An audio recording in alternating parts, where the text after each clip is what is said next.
গাজার দক্ষিণাঞ্চলের একটি টানেল থেকে আরও ৬ জিম্মির মৃতদেহ উদ্ধার করেছে ইসরায়েলি বাহিনী। রাফা এলাকার একটি সুড়ঙ্গ থেকে মৃতদেহগুলো উদ্ধার করা হয় বলে জানায় ইসরায়েলের প্রতিরক্ষা বাহিনী আইডিএফ। এদিকে নেতানিয়াহু বলেছেন, যারা জিম্মিদের হত্যা করেছে তারাই যুদ্ধবিরতি চায় না। মনিরুজ্জামান বাবুর প্রতিবেদন। Possibly only a day or two before they were found. ফিলিস্তিনি ছিটমহল গাজার দক্ষিণাঞ্চলের একটি টানেল থেকে আরও ৬ জিম্মির মৃতদেহ উদ্ধার করেছে ইসরায়েলি বাহিনী।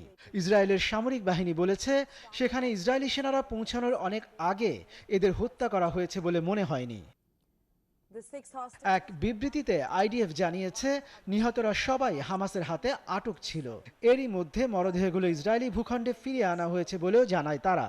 আইডিএফ মুখপাত্র ড্যানিয়েল হ্যাগারি জানান, তারা প্রাথমিকভাবে ধারণা করছেন সেখানে পৌঁছানোর কিছুক্ষণ আগে হামাস জিম্মিদের হত্যা করেছে। আমাদের প্রাথমিক অনুমান হচ্ছে, আমরা তাদের কাছে পৌঁছানোর অল্প সময় আগে হামাসের সন্ত্রাসীরা তাদের নৃশংসভাবে খুন করেছে।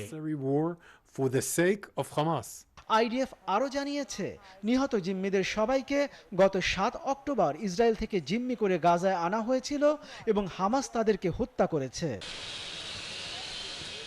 এদিকে ৬ জিম্মির মরদেহ পাওয়ার পর ইসরায়েলের প্রধানমন্ত্রী বেনিয়ামিন নেতানিয়াহুর বিরুদ্ধে বিক্ষোভ ও সাধারণ ধর্মঘটের ডাক দিয়েছেন সাধারণ ইসরায়েলিরা। জিম্মিদের পরিবারের সদস্যদের সংগঠন আন্দোলন চালিয়ে যাচ্ছে।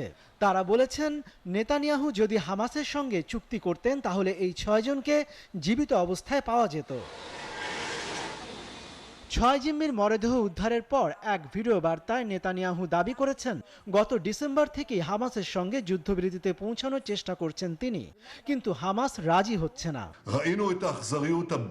ইসরায়েল একটি চুক্তিতে পৌঁছানোর সর্বোচ্চ চেষ্টা চালিয়ে যাচ্ছে, কিন্তু হামাস সমস্ত প্রস্তাব প্রত্যাখ্যান করছে।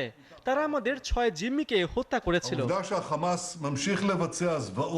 এদিকে যুক্তরাষ্ট্রের প্রেসিডেন্ট জো বাইডেন জানিয়েছেন যে ৬ জন জিম্মির মৃতদেহ উদ্ধার হয়েছে, তাদের মধ্যে ইসরায়েলি আমেরিকান গোল্ডবার্গ পোলিনের লাশও রয়েছে।